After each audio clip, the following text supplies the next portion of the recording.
আপনাকে আমি বোঝালাম না একটু আগে, ওকে আর এক মুহূর্ত এখানে রাখা যাবে না, তাহলে আমার বিপদ হবে। গাড়িতে তুলুন, আর একটা বাড়াবাড়ি করে দেখুন আপনার কি হয়। তুলুন ওকে গাড়িতে আগে।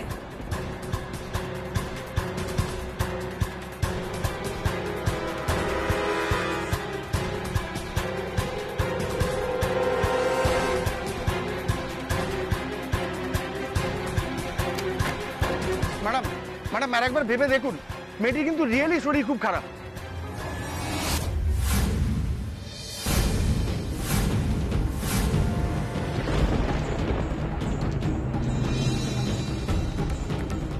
শ্যামা,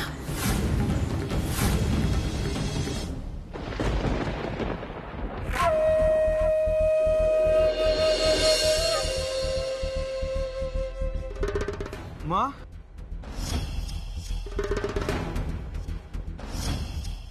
আম্মা,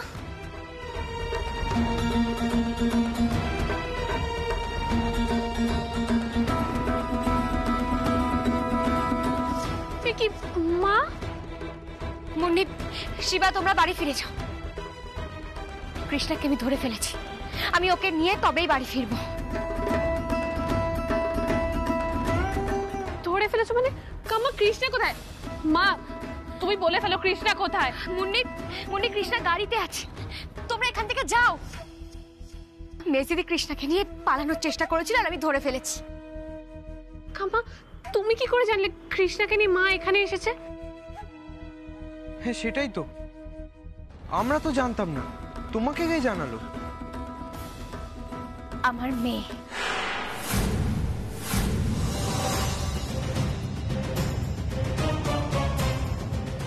কৃষ্ণা, তুই গাড়ি থেকে নামবি না, গাড়িতেই বসে থাক। আগে আমি একে সামলে নি। শোনো মিস্ত্রি, কৃষ্ণা অসুস্থ হয়নি, অসুস্থ হওয়ার নাটক করছিল। ও বাথরুমে গিয়ে একটা চিরকুট ফেলে দিয়েছিল।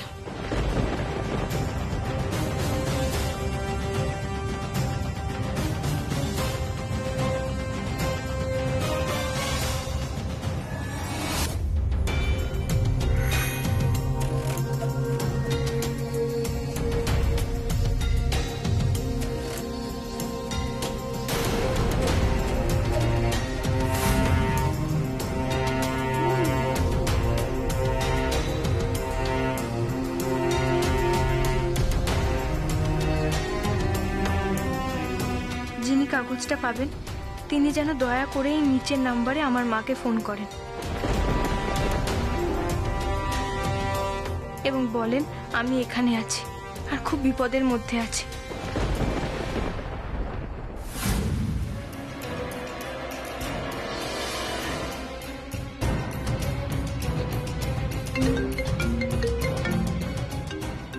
এটা আবার কার নাম্বার?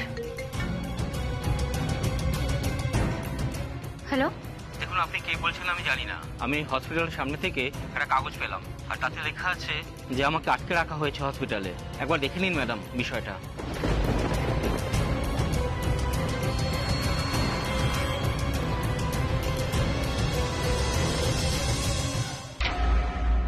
এবার বুঝলে তো মিস্ত্রি, যার কেউ নেই তার ভগবান আছে। এত চালাকি করলে তারপরেও শেষ রক্ষা করতে পারলে না। আসলে কি জানো তো, তোমাদের মতো শয়তানদের মারার জন্য ভগবান আমাদের মতো মানুষের হাতে অস্ত্র তুলে দেয়। আর আমার মেয়েকে বাঁচাতে যদি সেই অস্ত্র ব্যবহার করতে হয়, তোমাকে ঘায়েল করতে হয়, এমনকি তোমাকে শেষ করে দিতে হয়, তাহলেও কিন্তু আমি পিছু হটবো না বলে দিলাম। আমি আমার সন্তান সম্ভাবা মেয়ের দিব্যি দিয়ে বলছি, যদি আর কোনো রকম কোনো ক্ষতি করার চেষ্টা করো তুমি, তাহলে কিন্তু আমি তোমাকে ছেড়ে দেব না মেজদিদি।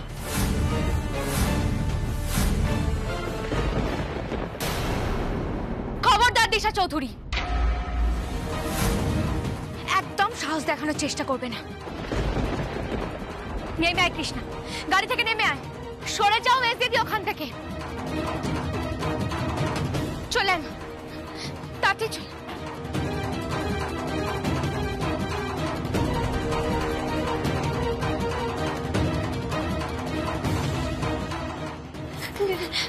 না মেজদিদি, একদম পালানোর চেষ্টা করবে না। তোমাকে জেলেই যেতে হবে। শিবা, মুন্নি, খুনি পুলিশকে ফোন করো, ফোর্স পাঠাতে বলো এখানে, তাড়াতাড়ি করো। কৃষ্ণা, মা তুই ঠিক আছিস তো? মুন্নি তুমি ঠিক আছো তো? কিছু হয়নি তো? মা তুমি কিন্তু একদম পালানোর চেষ্টা করো না, তুমি সারেন্ডার করো। না মুন্নি, আমি কেন পালাবো বলতো? আমি তো শুধুমাত্র শিবা ফেলতে দে। তুই ঠিক আছিস তো? কৃষ্ণা, কিছু হয়নি তো তোর?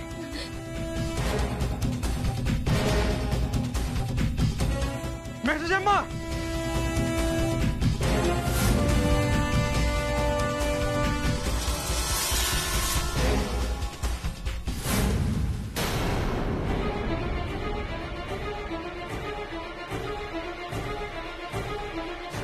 মা কি আছে? আমি মেজো জেম্মাকে ধরতে পারিনি।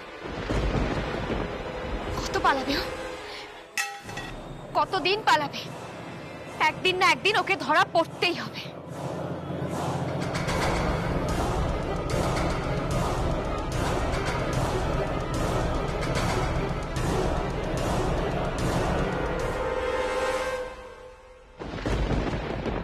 বড়দিদি, বড়দিদি, আয় কৃষ্ণ, সাবধান। কৃষ্ণা,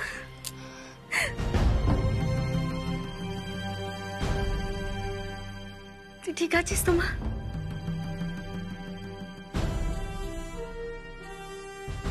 শোন না ডোডো, একবার ডাক্তারবাবুকে ফোন কর না, ওকে এসে একবার দেখে যাক। বড়দিদি, আমি ডক্টরকে দেখিয়ে এনেছি, ইউএসজিও করিয়েছি, বাচ্চা একদম ঠিক আছে। আসলে এই কয়েকটা দিন ওর অনেক কষ্ট হয়েছে, যত না শারীরিকভাবে তার থেকে অনেক বেশি মানসিকভাবে। কৃষ্ণার এই স্ট্রেসটাই কাটানো দরকার বড়দিদি। কেটে যাবে কাম্মা, তুমি চিন্তা করো না, আমি আছি তো, আমি ওকে ঘরে নিয়ে যাচ্ছি। কৃষ্ণা, কৃষ্ণা চল।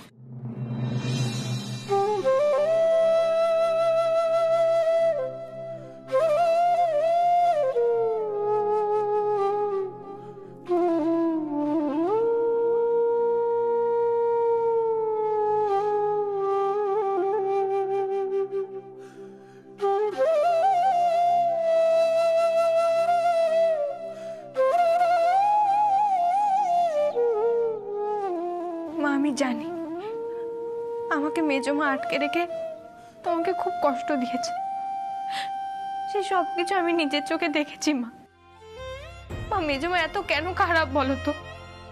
চিন্তা করিস না, এবার মেজ দিদির সব খারাপের অবসান হবে, কারোর কোনো ক্ষতি করতে পারবে না রে। যাম, দিদি ভাইয়ের সঙ্গে গিয়ে একটু বিশ্রাম কর, অনেক ধকল গেছে তোর উপর দিয়ে।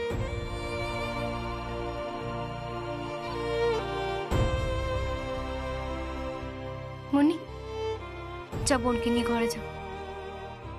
আয় কৃষ্ণ, যা গিয়ে রেস্ট নে।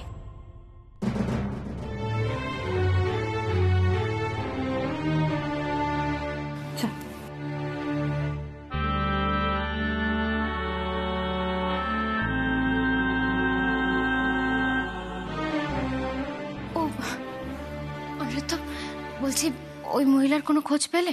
কথা বললে ওনার সঙ্গে? কার সঙ্গে কথা বলবো মা? যে অ্যাড্রেসটা উনি দিয়েছিলেন ওখানে তো কেউ থাকেই না, আর আশপাশে যারা থাকেন তাদেরও জিজ্ঞেস করলাম, তারাও বললেন এখানে অনেক দিন ধরে কেউ নেই। তার মানে আমি যার গান চুরি করেছি বলে সবাই জানলো, তাকে সরিয়ে দেওয়া হলো? মানে মেজ দিদি কোনোভাবে চায় না যে পুরো ঘটনাটা বানানো সেটা সবার সামনে আসুক।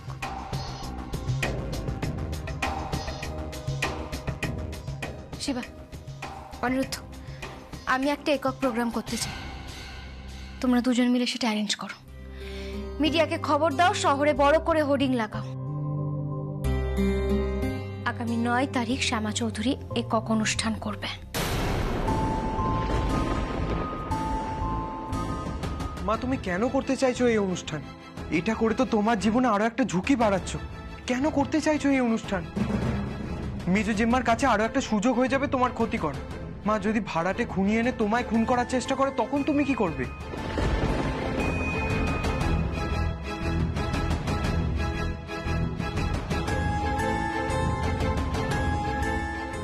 মেজদিদি চেষ্টা করুক, আমি তো সেটাই চাইছি। এসব কি বলছো শ্যামা? তুমি চাও মেজো তোমার উপর অ্যাটাক করুক? হ্যাঁ বড়দিদি, আমি চাই মেজদিদি আমার উপর অ্যাটাক করুক। মা, এটাতে আপনার জীবনের ঝুঁকি আরো বাড়বে। এটা করা একদম ঠিক হবে না। অনিরুদ্ধ, তুমি বুঝতে পারছো না, এটা করাই ঠিক হবে। আর এটা করছি তার পেছনে এই তো মেসমশাই চলে এসেছে, ভালোই হচ্ছে। বলছি মেসমশাই, আমি বড় করে একটা একক অনুষ্ঠান করতে চাই।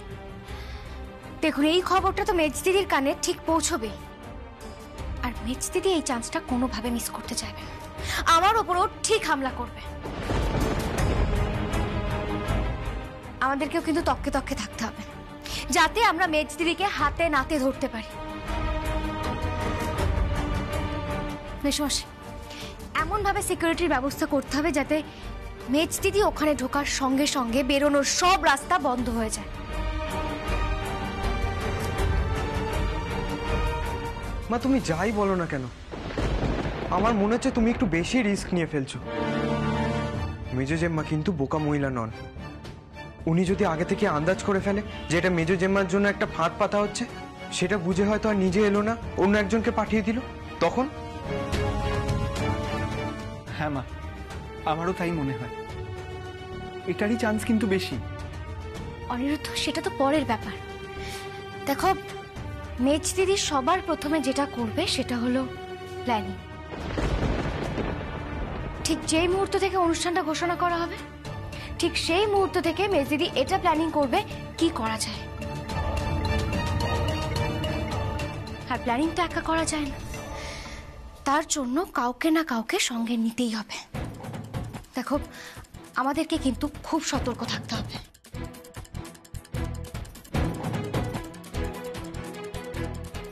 মেজদিদি ঠিক যখন থেকে খোঁজ করা শুরু করবে, কি হচ্ছে না হচ্ছে, আমরা মেজদিদির কাছে পৌঁছানোর কোনো না কোনো ক্লু ঠিক পাবো।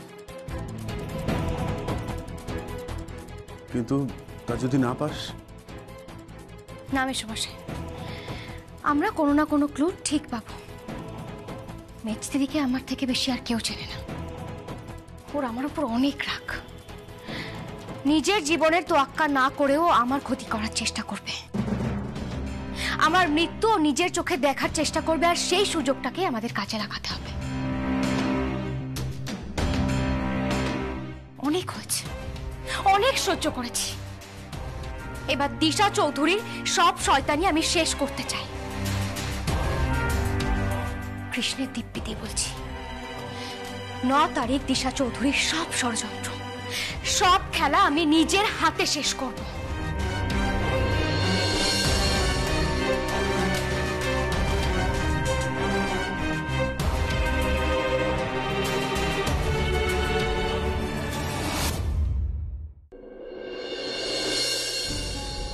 হ্যালো, হ্যাঁ আমি শ্যামা চৌধুরীর বাড়ি থেকে বলছিলাম। আমরা আপনাদের অফিসে একটা প্রেস রিলিজ পাঠিয়েছিলাম, আপনি কি সেটা পেয়েছেন? ফোনটা আমাকে দাও। এক সেকেন্ড। হ্যালো, হ্যাঁ আমি শ্যামা চৌধুরী বলছিলাম। আপনি ভালো আছেন তো? আমি ভালো ম্যাডাম, আপনি বলুন। বলছিলাম যে আপনাদের খবরের কাগজ থেকে একজন মহিলা এসেছিলেন, আমার অনেক কথা শুনেও গেছেন।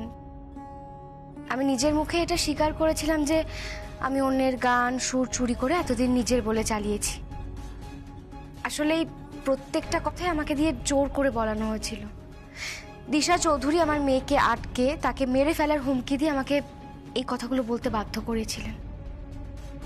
আর যে মহিলার গান আমি চুরি করেছিলাম এটা বলা হয়েছে, সেই মহিলা কিন্তু এখন মিসিং। আমরা পুলিশে তার নামে রিপোর্টও করিয়েছি, আর পুলিশ ওনাকে খুঁজছে। দেখুন, এখন আমি চাইছি যে আপনারা আপনাদের পেপারে এটা লিখুন, দিশা চৌধুরী নিজের পরিবারের ওপর অনেক বড় অন্যায় করেছে।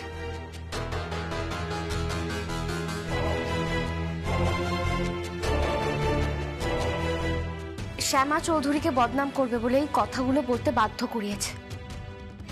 মানে এই কথাগুলো যদি আপনারা লিখে দেন তাহলে খুব ভালো হয় আর কি, অনেক বড় উপকার হয়। অফকোর্স ম্যাডাম, আমরা দেখছি কতটা কি করা যায়। কালকে আপনার বিবৃতি আমরা কাগজে রিলিজ করব। অসংখ্য ধন্যবাদ। ঠিক আছে, তাহলে আমরা আবার পরে কথা বলি। মা, এটা করে কি লাভ হলো? এটা করেই লাভ আছে শিবা। এই খবরটা রটিয়ে দিতে পারলে মেজ দিদিকে আমরা রাগিয়ে দিতে পারবো। দেখ, মেজ দিদির দিকে আবার আমরা চ্যালেঞ্জ ছুড়ে দিচ্ছি দেখে মেজ দিদি উত্তেজিত হয়ে যাবে। আর যদি মেজ দিদির ছবি খবরের কাগজে টিভিতে দেখানো হয়, যদি সবাইকে এটা জানানো যায় যে এই মহিলার জন্য কৃষ্ণকলি চৌধুরী মিথ্যে বলতে বাধ্য হয়েছে, যদি রাস্তাঘাটে সবাই মেজ দিদিকে চিনতে পারে, তাহলে কি করবে মেজ দিদি? সবার প্রথমে আমাকে ফোন করবে। আর মেজ দিদি যখন আমাকে ফোন করবে তখন আমি ওনাকে এমন এমন কথা বলবো যাতে ওই অনুষ্ঠানে আসতে মেজ দিদি বাধ্য হয়। ছোটকামা, ছোটকামা তাড়াতাড়ি চলো, কৃষ্ণার খুব শরীর খারাপ করছে, মনে হয় লেবার পেন উঠেছে। কি কি বলছিস কি তুই? তাড়াতাড়ি অনিরুদ্ধ, তাড়াতাড়ি এসো, তাড়াতাড়ি চল। একটু সতর্ক করবো। কি হচ্ছে? ডেলিভারি ডেট অর্ডারই মাঝে মাঝে এরকম হয়। শান্ত, আমাদের কিন্তু ডক্টর কে করি না বলছি। না না, ডাক্তার হবে না। বেশি রোড তাড়াতাড়ি গাড়ি বার করো, কৃষ্ণকে আমরা নিয়ে যাবো। মা, তুমি অনুষ্ঠানটা করো। মা, আমি তোমায় হারাতে চাই না। কৃষ্ণ এখন আমার কথা না ভাবে নিজের কথা ভাব, নিজের বাচ্চার কথা ভাব। অনিরুদ্ধ, শিবা তাড়াতাড়ি ওকে তোলো। তুমি এখন এসব নিয়ে ভেবো না। শান্ত হও, তুমি শান্ত হও। সাবধানে। মা, কিচ্ছু হবে না, তুই একটু শান্ত হ। দেখ না, হসপিটালে গেলে কিচ্ছু হবে না, তুমি শান্ত হও। এইসব নিয়ে এখন একদম ভেবো না। এরকম করিস না, শান্ত হ।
কংগ্রাচুলেশন মিসেস চৌধুরী, আপনার নাতি হয়েছে।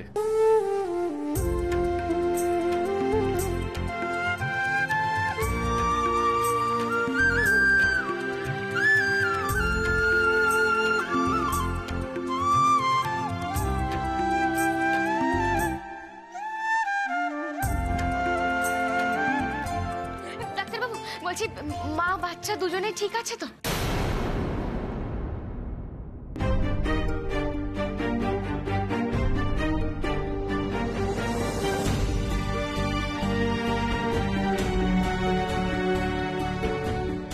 বলছি যে ভয়ের কিছু নেই তো? না না, ভয়ের কিচ্ছু নেই, একদম কোনো চিন্তা করবেন না। ধন্যবাদ ডাক্তার। ধন্যবাদ।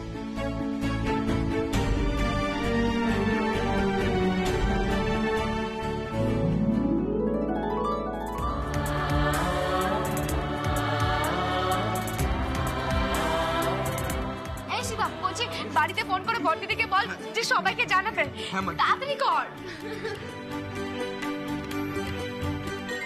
বড়বৌদি, বলছি তোমার ফোনটা বাজছে, দেখো না ওখান থেকে কোনো খবর এলো কিনা।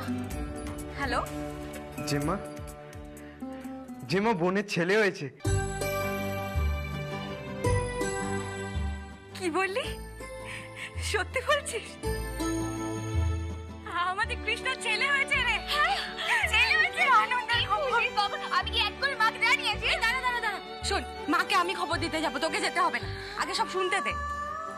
হ্যাঁ শোন না, বলছি মা বাচ্চা দুজনই ভালো আছে তো? ওরা সুস্থ আছে তো? ভালো আছে, কিন্তু একটা সমস্যা আছে।